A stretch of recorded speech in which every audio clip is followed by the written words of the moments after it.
Perfect, guys. So first and foremost, happy Friday for everybody. That is attending for the first time. My name is Scott Garber, along with my co-host Andrew Petcash, and we're back in our Friday boot camp sessions with the Profluent Sports Hub, where we are connecting founders, investors, advisors to go ahead and start to share knowledge, wisdom, the wins, the losses, to go ahead and propel the sports industry together in the right direction. Today, we're super excited to bring on Michael Madding from Lucra Sports, who has been on a crazy ride all around the gamification in the sports space. They've been very successful in building a strategic cap table and raising a significant amount of capital, and most importantly, evolving and innovating the space. And quick framework for everyone today, we're going to follow, sort of the education and access side of things. So we're going to get to pick Michael's brain on their journey, origin story, how they got here, some of the wins, some of the losses. It'll be a little conversational to start. And then we're going to open it up for Q&A so we can start to flatten the barrier, ask questions, and make this more conversational towards the back end of the call. So it's not my story to tell, Michael. So let's go ahead and we're going to kick it over to you, man. If you just want to introduce yourself, give us a little background on your journey into Lucra Sports, and then we'll kick it off from there. Yeah, totally. Happy Friday, everybody. Hope you guys have some fun weekend plans. I live in London. It's quite dreary here, so I might be huddled up inside. Quick background on me. Most of this hopefully can just be Q&A. I grew up a California native, so I don't have a British accent. Sadly, my IQ would go up a few points if I did. I went to Williams College, where I played soccer there. After that, I spent 6 years at Goldman Sachs, kind of doing a range of things across our investment banking division and our executive office. Like most people who want to get out of that finance world, I didn't know exactly what I wanted to do next. So I went to business school, where I was fortunate enough to get my MBA from Stanford. And the hardest thing about Stanford is definitely getting in. The school itself is pretty easy to get by. I hope there's no admissions directors or anybody with too close ties to the university on this. And it was at Stanford that I re-teamed up with one of my best friends, Dylan, who I'd known for almost a decade at that time. And we used to have a running side note on our phone of who was up and who was down across all the friendly side bets that we would make with each other, playing golf, pool, darts, watching NBA games, watching NFL games. And so actually, started Lucra originally as a direct-to-consumer business, grew that top line metrics to a pretty sizable business, 150,000 customers, $20 million of handle through the platform, over 1 million contests on the platform. But kind of in that inflection point, realized that, we needed some way to 10x our customer base without 10xing our marketing spend. D2C businesses are tough. They, especially the kind of sports gaming space that we were operating in, there was really high customer acquisition costs, kind of low unit economics, long payback cycles. And kind of around the time that we were thinking about, hey, how are we really going to reach significant scale? We started to have conversations with different consumer platforms about white labeling our technology, realizing that rather than acquire the customers ourselves, could we just go places where customers were already congregated, whether digitally or physically, and basically provide a gamification engine to those ecosystems. So about 2 years ago, we kind of fully evolved into a B2B software as a service company. In the last decade or so, or last year or so, we've signed about 25 partnerships with some big consumer platforms that you may have heard of: Dave & Buster's, 5-Iron Golf, Putt Shack, as well as a couple other ones that we'll be announcing here soon. In short, what our technology allows you to do is compete with friends inside platforms, whether physical or digital, that you already go to, that you're already familiar with. And we kind of operate as like a white label game within the game, or gamification engine behind the scenes. It's fully native, it's fully customizable. Kind of value that we help drive to our customers. And then I'll stop talking, as we think about it in kind of three components. We're a customer acquisition tool, whether to a physical place or to a loyalty program. We're an engagement tool. We're using gamification to basically extend in-app time or on-site time. And then we're a monetization tool. We have several features that we partner with our clients on, how they can directly monetize our offering. Typically at a lot of these hospitality and in-person entertainment brands, wagering or peer-to-peer wagering is done offline. It's settled in Venmo, it's settled in drinks, etc. Our view is the ecosystems where the individual is there to watch or to play, they're not actually capitalizing on any of those economics. So we try to bring the offline competitions online and basically then incentivize the customer to return those funds that they win into the ecosystem itself. So happy to chat about the good and the bad related to B2B, related to D2C. We've raised too much money, which just means that I own less of the company than I would like. We've kind of had we had high marketing needs when we were a D2C business. We've kind of done a really good job of being lean and mean and cutting our burn in half since we evolved into a B2B business. We're operational in 49 states in the US, and we're actually expanding to the UK this year, which is super exciting.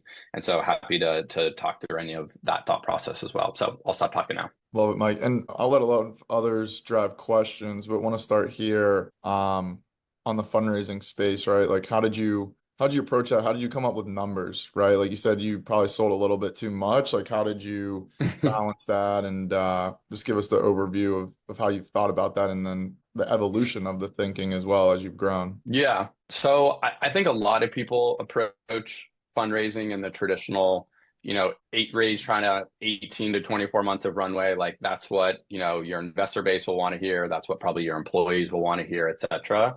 I've read and I've heard some folks talk about you're really just trying to raise to the next major milestone, whether that be like a product release or, a paying partner, et cetera, and not to orient yourself too much on, I need exactly 12 months of runway. Have conversations with investors in the market and what's the proof point that maybe the next phase of customer or next phase of investor bases need to see, and then kind of just say, okay, well, I think we can reach that in whether it be 6 months or 16 months and use that as your goalpost as opposed to just a traditional 18 to 24 months. I mean, on average in venture, you're probably, fortunately, you're going to have to give away somewhere between probably 15% on the low end and 30% on the high end per round. And so that you kind of can just back into, how much money do you need to get to that major milestone? I don't know, Andrew, if you have anything kind of specific about justifying valuation or... I was going to go next. Like what vehicles did you go? Safes, convertible notes, price rounds? How did you do that?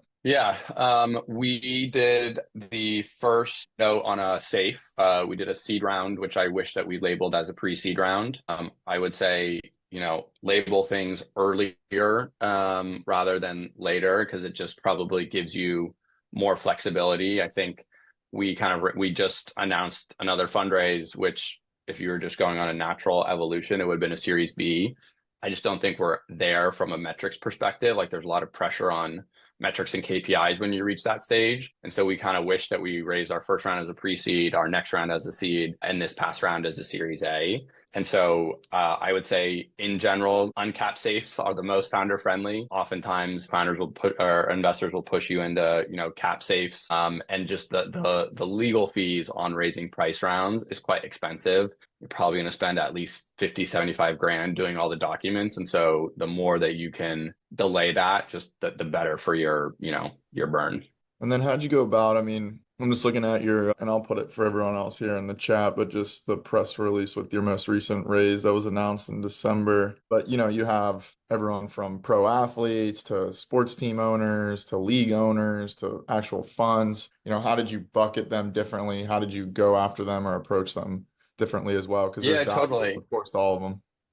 Yeah, I mean, I try to think about the investor base as like capital plus, right? I mean, capital, especially passive capital, is always really nice. I found that a lot of the team owners and like family offices typically are a little more passive investors, and they're helpful and they don't require that much effort from you. And they're also not trying to, influence too much of your decision making, which can be good and bad. But when we were a D2C business, we really wanted access to major media markets, whether that be through athletes or whether that be through kind of sports venture funds. And so we would look like in the portfolio of whether it be athletes or team owners or sports focused funds, like, hey, what are the ways that this can help us drive customer acquisition? Now that we're B2B, I would say like we kind of take two lenses. We either want access to partners. And so, are there companies out there that have a portfolio of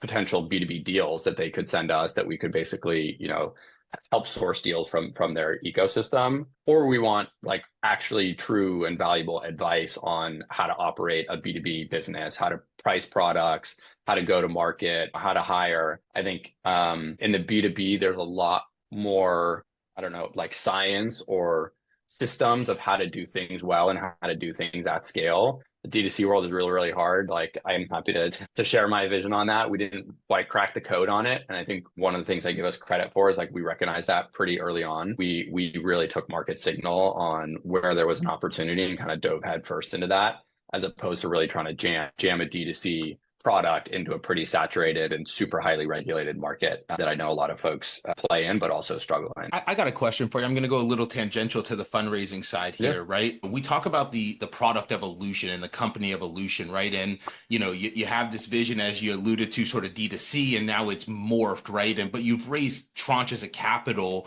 on a different thesis almost, right? As it's grown. Mm-hmm. How do you educate the existing user base and make sure they still feel comfortable with where the direction of the company is going as you guys are shifting while sort of building the company, or building the ship as it's sailing, for a lack of better words? Yeah, it's a really good question. I would say we actually still have the D2C product in the iOS and the Android App Store. And so we didn't shut it off for folks. We actually initially used it as like a sales tool and a testing ground. And so when we didn't have, any B2B partners live, when we were talking to B2B clients, we could say, hey, go check out our iOS app, go check out our Android app to get a feel for kind of what we could white label for you. And so it was like actually quite helpful in the sales process.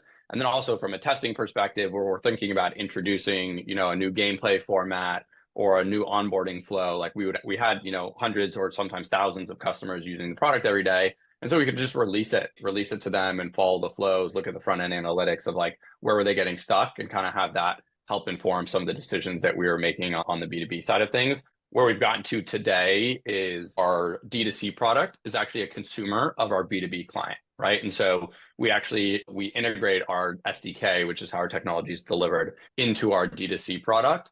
And so if we're adding a new payment provider or we're changing compliance vendors, we're first doing it in our D2C environment as if they were like a, third-party client of ours, just to make sure that there's, no issues with kind of launching it to broader partners, some of whom have, much, much broader scale than we ever got to on our D2C days. Super cool. Super cool. Last question for me, and then Brandon, I'm going to come to you and pull you on the screen here. But I'm curious, with you guys, understanding the D2C side now, working in these sportainment type environments, Michael, where do you see the industry going? Like, I mean, and I know that's a macro question, but from a fan engagement side of things, super curious if there's any nuggets that you see, or you can share of what's on the horizon there. Yeah, I love this question. Predict the future for me. I think what I've learned from just talking to a lot of different consumer ecosystems, and so whether that ranges from in-person entertainment, like the Five Irons, the Putt Shacks, the Dave and Buster's of the world, to hospitality brands like the Buffalo Wild Wings, the BJ's, Beef O'Brady's, to media and content companies, to professional sports teams and leagues. I think a lot of them struggle with their loyalty programs and finding a way to make their digital presence relevant to their consumers. And so when you go into an in-person entertainment concept, or you walk into a hospitality or like a sports bar chain, you're typically not engaging with them in a digital capacity. Their loyalty adoption rates, for those that have loyalty programs, not all do, is in the like 1, 2, 3, 4, 5% range. Like, it's quite low. And those customers, they visit more frequently, they spend more money per visit. And so I think one of the kind of unlocks that we've thought about is positioning ourselves as like a gamified loyalty solution, where we can basically bring your existing loyalty solution, if you have it, kind of as make it more relevant to the customer today. If you walk into a lot of these stores, maybe you spend $10 to get 10 cents back. But what their loyalty systems don't do is actually incorporate the activity that the customer is there to do, whether that be like hit a golf ball or watch a game on TV. And so we now digitally provide a way for customers to do that and to basically accrue rewards by doing so. And so we've slowly kind of phased in features that open up the audience to make the product as appealing to as many customers as possible. And so in addition to a real money recreational games product, we also now have a free-to-play version of our sports product, and we're adding a free-to-play version of our games product as well. And so instead of playing for cash, you can now play for like different risk-free rewards. And so that makes it appealing to, nearly everybody there, because everybody likes free stuff and the ecosystems love it. because they're collecting customer information on a much wider, subset of the population. And then when people go and redeem these rewards, it's actually driving net new and incremental revenue to them. No, it's really insightful, man. Everyone's working so hard to aggregate, right? And I think that's phase one of it. And now once you get everyone there, it's how do you retain it at scale? And there's so many different, it's noisy. There's so many different, modalities that are pulling at that one consumer to take you in a bunch of different ways. And we're seeing more and more, the more native you can keep it, to that brand, to that experience, the longer, more you can get out of that end user there. So, I mean, that's, we're seeing that across the board. Super neat to hear that through your lens though. Brandon, my man, come off mute, man. Kick us off with some questions. Yeah, thank you. Hi, Mike. My name's Brandon. I'm currently doing a capital raise right now. And my biggest question, what we're seeing right now is like the athlete investor space. One of the things that we want to do is have that name recognition, that experience involved in our project. But something that we're running into is successful players, the current or former, wanting more equity for less dollars because of that name recognition. Yeah. So I wanted to see like if that's something that you've run into and how you've navigated that. Yeah, you buy me many beers and I'll tell you the Giannis story one day. But yes, it is something that we run into with most athletes. I would say everybody, and it's kind of the agent's job. Like a lot of times you're dealing with the agent or the financial manager as opposed to the athlete directly, and like their job is to get the best deal for for their client. And so it doesn't bother me. I think sometimes there's a little bit like misguided expectations of, I've talked to other players who don't have the star power of Giannis and the kind of media presence of Giannis that want significantly more than what Giannis is asking for. I think there's some kind of structuring options that you might have at your table where the person is like accruing, additional warrants over time by helping you reach certain milestones or by allowing you to leverage their, name, image, likeness in certain capacities over time. And so I would say like to the extent that you can move people off of like, getting the sweetheart deal right out of the gate and instead making it something that, occurs over time as certain triggers are hit, that gives you like a little bit of a protection mechanism. But you also just have to think about like, what is the ultimate goal from getting the athlete in the cap table? Is it to help you kind of generate media PR like right when the fundraise happens? Okay, well then you might be willing to accept, a little bit worse terms off the bat because you actually have an immediate use for it. But if you're really hoping that somebody, unlocks a new market for you or that they like, record a TV commercial for you, whatever it may be, I would say like make sure that the kind of additional value that you're going to provide them is actually tied to the results that you're trying to have them help you drive. Awesome. Thank you. No, that's super helpful. And Michael, one of our members wants to, if you don't mind going a little deeper on sort of justifying your valuation as you guys were going through maybe that early, like when you guys were starting the company and then at each tranche, that you guys were raising, like, is there an art to that? Is it a science? How were you guys able to drill into it? Yeah, I'd say it's an art and a science. Like, the art of it would be kind of what I said at the beginning, that most rounds are like between 15 and 30% dilutive, unless you really need the capital or you're absolutely crushing it. And so depending on the amount of capital that you can use, if you need $2 million, you're probably going to raise at like a $8 to $10 million post-money valuation. If you need $10 million, you probably want to raise somewhere in the 30 million, 40 million pre-money. It just depends on what the capital needs of the business are, which is why, I'd probably orient you away from, hey, we need 24 months of runway and hey, we need this much to reach our next major milestone, because it's just going to protect you a little bit from the dilution perspective.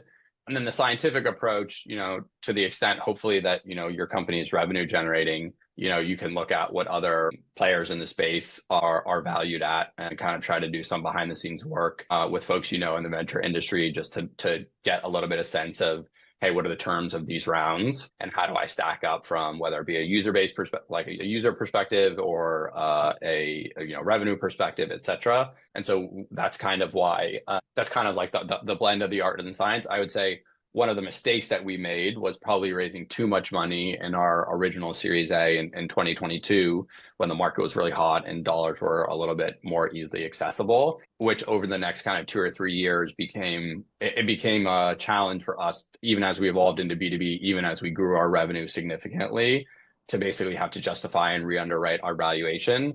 And had we basically, stepped up instead of like 4 to 5x, which is what we did, and just stepped up like 2 or 3x, we actually would have been able to probably raise capital a lot quicker. And so I also think like, I have two minds of like always raise a little bit more than you think you need, because fundraising is hard and it takes time away from doing the business. But also don't try not to be too greedy with your valuation, because you'll box out a lot of investors, and just be thoughtful of, hey, what milestone do I want to hit next? What do I think the company will be worth then? And like, how do I build into that valuation? Man, I think that is such sound advice. And, you usually hear it on the scarcity side of things. But as the pendulum swings back and forth, it's really interesting to hear like, oversubscribed, we raise too much, and some of what those challenges present themselves. I think that's really valuable insight. Now, I want to go just a little bit further, and then we got another question that just popped in. But how do you guys think about like, what does the exit strategy look like? You guys are in the middle of an amazing race right now. Like, I mean, is that a conversation that you guys have, or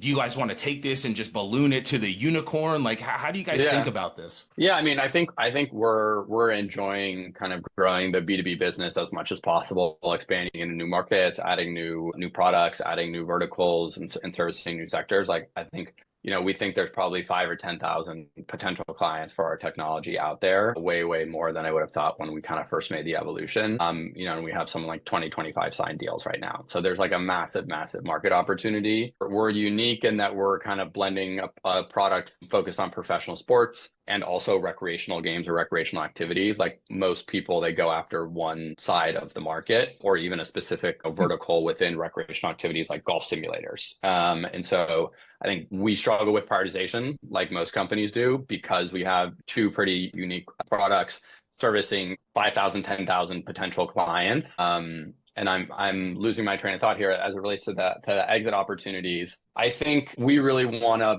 potentially long-term partner formally or informally with somebody that allows us to continue to service B2B clients, right? And so I think about Simple Bet was kind of a similar, they did like micro wagering for live wagering for B2B clients, sportsbooks, et cetera. DraftKings bought them, I think last year for, close to $100 million. But now that's technology that DraftKings own. And so there are 10, 15, 20 clients that they have today. DraftKings doesn't want them servicing them. And so whoever kind of in the future we end up partnering with, I want to be able to continue to service our B2B clients, their tens of millions of customers, et cetera, as opposed to just service one strategic partner. No, I appreciate the insight. And I think sometimes we get caught right where our feet are, which is really where we should be. But like, there has to be a light at the end of the tunnel, right? Like, and I'm always curious, like while you're sailing the ship, how you guys think about that through a founding lens. Brian, I'm going to come up to you, man. Floor is yours to ask a question. Sure. So, hey, Michael, thanks a lot for your insight so far. It's been awesome. I just had a question regarding investor preference from an entity structure. It sounds like what I've read and heard online is that, pretty much it has to be a corporation versus an LLC. Do you have any thoughts or feedback on that? And if you do have a company that's an LLC, converting it to a corporation prior to raising? Yeah, for everything that I've seen, again, I'm not a lawyer. I joke that I wish I got my JD, but I definitely didn't want to suffer through 3 years of law school. Is like C Corps are, 90% plus the time what you'll see in this realm. It's really a question for, a corporate lawyer on entity structure. I would say it probably also depends on just your like financing needs. Typically I think LLCs can self-finance, or they're profitable businesses, and like you want to be able to distribute the funds a little bit easier to the owners of the business. It also kind of just depends like what type of business that you're building, what type of financing do you need? Is it debt? Is it equity? Can you bootstrap it? And then you want to have the flexibility to pay out yourself in a certain way. So that's probably what I would look at, is like, how do I want to finance this business? Okay, like what are the investor bases that provide that type of financing? What's the entity that they are, that they would push me towards? And then kind of the second component is like how much do I want to have access to the profits of these business in terms of like the distribution waterfall? Super cool. And it's a good thing you're not a lawyer, Michael, because this would be an expensive hour. So for that, we appreciate you, man. So I want to touch on one, and then we'll open it back up. You touched on the prioritization, right? And you guys are building in two really fast-paced verticals. As founders with co-partners and teams underneath us, what's your internal process? Like, how do you rack and stack to make sure that you are allocating resources, time, attention to the right priority within the business? Yeah. Yeah, so it's a really good question. You know, in the B2B world, you control your destiny a little less than as a D2C company, right? You have, you know, deadlines, deliverables, contracts that you sign that have certain scopes of work. And so I would say like for our first candidly year, probably as a B2B company, it was really like sales led product road mapping where we had, you know, specific dates that we wanted to launch specific products or features at the request of our clients. And so we were just kind of working to hit that. I would say we're now having built out, I don't know, 70, 80% of the product suite that we can envision today. They'll obviously evolve over time. Now we spend a little bit more time taking insight and input from all of our partners. Basically, instead of trying to, you know, create customization or bespoke work for individuals, we think about how do we turn these customizations into a Lucra capability, right? And so we're now basically kind of shifting a little bit back towards trying to own our own destiny, understanding, okay, like where the pain points as it relates to implementing our technology, where the users may be getting stuck in the funnel. Is it during onboarding? Is it a retention issue? Is it something in how they're funding their wallet? And so now that we have live partners, like we really try to take, you know, working backwards from the customer approach, which Amazon made famous, and do that both from an end consumer perspective and then also a B2B client perspective, but not zooming too far in where you're solving a specific client or a specific set of customers' needs, but actually trying to look at like the aggregated data across those and then think about how you want to build your roadmap out over time.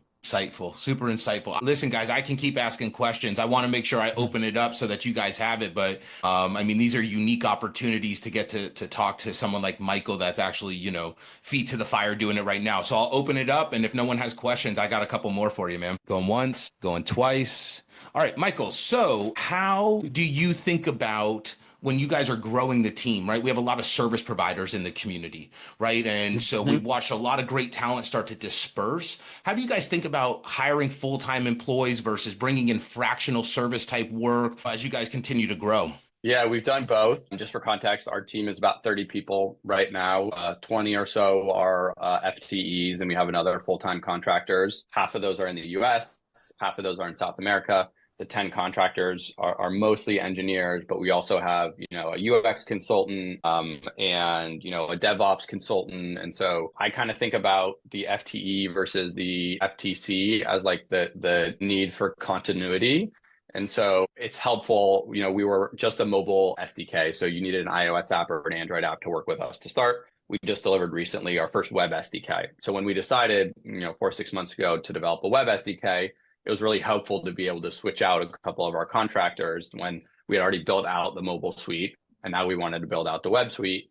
And so I think having a little bit of flexibility, especially in your engineering talent, as you want to, you know, code in a new language or, you know, you need to add a certain platform or certain infrastructure, but that's going to be kind of a sprint, whether it be 2 week, 2 month, you know, 6 months thing. It's helpful to have some flexibility. Most of our contractors have been with us for like 1.5 years or 2 years. And so there's not that much turnover. And I would say, you know, it's a really hard question. I mean, I think we now are at the position where we want to bring more expertise in-house and hire FTEs. But that probably means that you're going to be shrinking the amount of things that you can get done, and you have a little bit more clarity on your roadmap where you're willing to commit to having kind of this person for the long term. Yeah, it's this ongoing battle within the market, right? Because there's a lot of great talent. Yeah. You want them to be super aligned with what you're doing. And so, you know, we've been super fortunate. You sort of get a bird's eye view through a bunch of different perspectives. And there is no right or wrong way. It's just sort of what works for your company. So appreciate you sharing the insight there. Andrew, you got any questions, ma'am? I do. On partnerships, right? You have a bunch of big ones with Five Iron, Dave and Buster's. You know, how did you go about approaching those? Did you get warm intros in? Was it from investors? Was it from cold outreach? How did you sort of formalize and structure a lot of those and make them happen? Yeah, totally. Most of them came from warm intros. Like that's the home run. Mine your LinkedIn's, your investors' LinkedIn. So, you know, we have 67 people on our cap table. You know, 2/3 of those are individuals who, you know, whether they be friends, family, or kind of, you know, single person family offices, angel investors. those people want to see you succeed, right? And you don't ask that much for them. They probably actually didn't invest that much relative to some of the institutions in your round. But they're the ones that, I found are kind of willing to go to back. They have the deep network. And so, we found a lot more success in the warm intro route. I will say the one thing that has really helped us generate inbound leads is PR. And so we put out a press release for every partnership that we do, big or small. Could be 10K, could be 100K, could be $1 million deal. And we put out a press release because people, they see that, whether it be on LinkedIn or it gets picked up by somebody potentially. And then, it's an adjacent space or it's a competitor that reaches out. So that's by far been the best inbound tool for us is using PR. And we don't do a ton of B2B marketing. Like, it's not my background. We don't have anybody on the team that does it. But if we did, we'd probably do kind of small, 3, 5, 10K tests on different marketing channels and really be strategic about just measuring that on a, whether weekly, monthly basis, whatever it makes sense, to see if it's even worth spending, more dollars in that, lead gen arena. Warm leads is the name of the game, guys. I think that might be one of the biggest takeaways is the relationships move this industry. It's not just connections, but it's how do you build and nurture relationships and not just ask or pitch slap all the time. It's genuinely getting in there and finding ways to connect. And the other thing I would say is like, don't be afraid to reach out to people, just ask for advice, right? And so I've done that with folks, across the sales side, who I respect as sales leaders, the product side, who have built really interesting companies to me. And a lot of times, like, just going in and having a conversation to say, hey, you're somebody I respect in the space. I've seen what you've done. I've been impressed by XYZ. I'd love just to pick your brain for 15 or 20 minutes as we're thinking about building out this go-to-market capability or thinking about this new product because, it's related to something that you used to do. Rather than, asking specifically for somebody that you want to hire them or specifically for an introduction to somebody in their network, you just kind of get on the phone, you ask for advice, you make it seem like you're a person, they're a person. And then if it's natural and there's an avenue to actually make the ask related to something that you're kind of holding on to, you can do it. But I found, I've been really surprised at just people's willingness to have a conversation, to share a little bit of insight on something that I'm thinking through or struggling with. That actually ends up resulting in an introduction to a potential awesome employee or a new partner or a new investor, et cetera. I always say the best time to raise money is when you're not raising money. That's the best time to talk to an investor and say, hey, it's one of the things we're doing now. We're thinking about raising a Series B, in 9 to 12 months. People want to talk to us today because we're not actually asking them for money. And we're saying, hey, we're thinking about doing this in 9 months and 12 months. And that actually may accelerate some capital coming in today, on, maybe a safe note or something. And so it's a lot easier to ask for advice than ask for a specific intro or specific dollars at work. The psychology around this is so fascinating. Like, it is, we're so simple yet complex little creatures. It's quite interesting. All right, guys, we're gonna go ahead. We probably got another 7 to 10 minutes here, and then we're gonna wrap this one up. Kelly, coming up to you. I saw you drop a question there in the chat. Yeah, absolutely. Sorry, I'm at work. So I guess one of the things that I have a question around is when you're doing these partnership deals, especially if it's outside of a fundraising round, how are you structuring them? So when you're kind of bringing in new partners or new technology, are you doing it through joint ventures? Are you doing it through revenue shares? Like, how does that structure look like? Yeah, so our B2B deals, they have 2 components to them. Software licensing fee, which you can pay annually or you can pay monthly at a slight premium. They're typically like 2 or 3 years in deal length. And then one of the levers that we use if folks can't get there on the licensing fees that we want is we introduce a small revenue share on incremental dollars that we're able to generate and make very traceable. I'd say one of the successes that we've had on pricing the product, because our product is relatively expensive, is making it like component based. And so we kind of build custom pricing for each of our partners and say, hey, here's the breadth of what we do. We support a lot of different gameplay formats, different currencies. We have 2 products. Like, well, let's piece together what of our suite of services you want.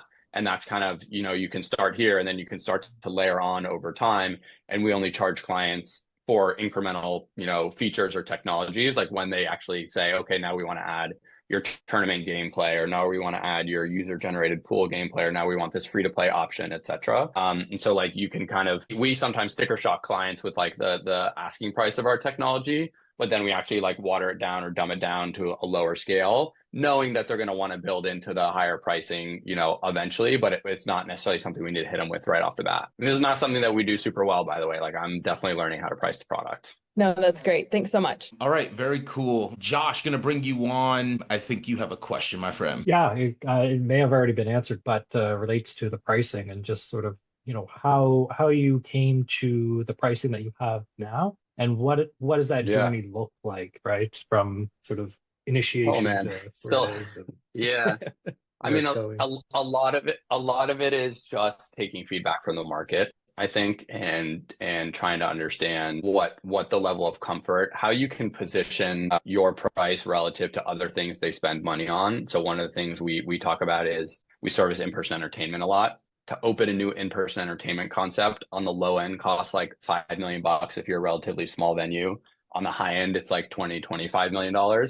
And so if you think about, if somebody's opening a new 5-Iron or they're opening a new Dave & Buster's, they're spending tens of millions of dollars sometimes to open these new venues. And so you can say, basically, by partnering with us, you're providing software to all of your venues, right? And you're having the ability to influence 100% of your customers. And so you can kind of play the software game of, it's less capital intensive, it's much faster time to market, it's going to have a broader audience appeal. And then one of the things that we do is for, some clients will build like ROI models for them, or you say, hey, let's take the inputs of, hey, how many customers go to your venue per year? How much time do they spend? What's the typical spend per visit? What are the different Lucra features that you can use to actually monetize your offering, to extend dwell time, to take funds and convert it into credit? And let's actually put together kind of a simplistic model that says, hey, over the 2, 3, 5-year deal, if these things are true based off of Lucra's past partners and based off of our expectations, what's this deal worth to you in dollars? And I try to make that be like 5 to 10 times whatever I'm actually charging them. So even if they haircut it by, I don't know, 50, 75, 90%, they're still making their money back. Like, that's kind of how I try to position it to them. Great. Super insightful. Thanks. Super insightful. All right, Mike, I got one more question for you. So here in, Profluent, we have this formula all around education, access, and support, right? The 3 main pillars to yield bigger, faster results in the market. I'm curious, from your lens, where do you go? Who do you sort of admire, follow, study to make sure that you're staying educated on the market and all the different tools that are out there as it's moving and changing at a speed that almost seems impossible to keep up with? Yeah, it's a really good question. I definitely have a couple, I call them work crushes. So there's definitely some people in the working world that like really impress and inspire me. There's a couple folks who have done a really incredible job just building out in-person entertainment concepts. There's a few holding co-s and individuals who started, collectively kind of Putt Shack, F1 Arcade, 5-Iron, Electric Shuffle. And so just, following those people, trying to, get the ear of those folks, understand how they think about when they're opening a new concept, introducing this type of technology to the experience. Same thing on the investor side of the world. Like, there's a couple of folks that really focus on sportainment. Andrew writes really good content on sportainment that I read quite frequently. But there's a couple investment funds that focus on like in-person entertainment concepts, hospitality brands, etc. And so just following them and kind of understanding what are the problems that they're seeing with their portfolio companies, right? How can we maybe help solve those problems? So the low loyalty adoption rates was something that I learned from talking to people and the clients. Like, I would never know that, 1 to 3% of customers are a loyalty member of whatever, Buffalo Wild Wings or, Beef O'Brady's, et cetera. But you talk to whether it be investors or the executives at these companies, you just listen to like, what are they struggling with? And then what are the suite of services that you have at your disposal to solve that, those problems on a consistent basis across the partners. I love it. I think it's so interesting. There's so much noise out there right now. And I think all of us have a work crusher too, right? Like, and even if you work remote, they do exist. And I'm always curious just to hear, like, balancing fundraising, building, and continued ed is always a challenge. But I think it's a big piece of the puzzle to make sure that we're staying sharp. So, Andrew, any last comments, thoughts, questions on your side? No, Michael, super great info, brother. Appreciate you coming on, and yeah, looking forward to see where you go next. Right? It's London expansion. Thank you. I appreciate it. I hope everybody has a wonderful weekend. Thanks for the thoughtful questions. If I can ever be helpful with anything, just drop me a line. Happy to do so. We'll definitely get this circulated. Michael, stay warm in Drury, London, because this is not the time to be there. And again, you guys could be anywhere in the world, but you chose to be here, and for that we appreciate you. Hope everyone has a great weekend, and we'll do it again next week. Talk soon, everybody. Amazing. See you. Thanks, everybody. Take care.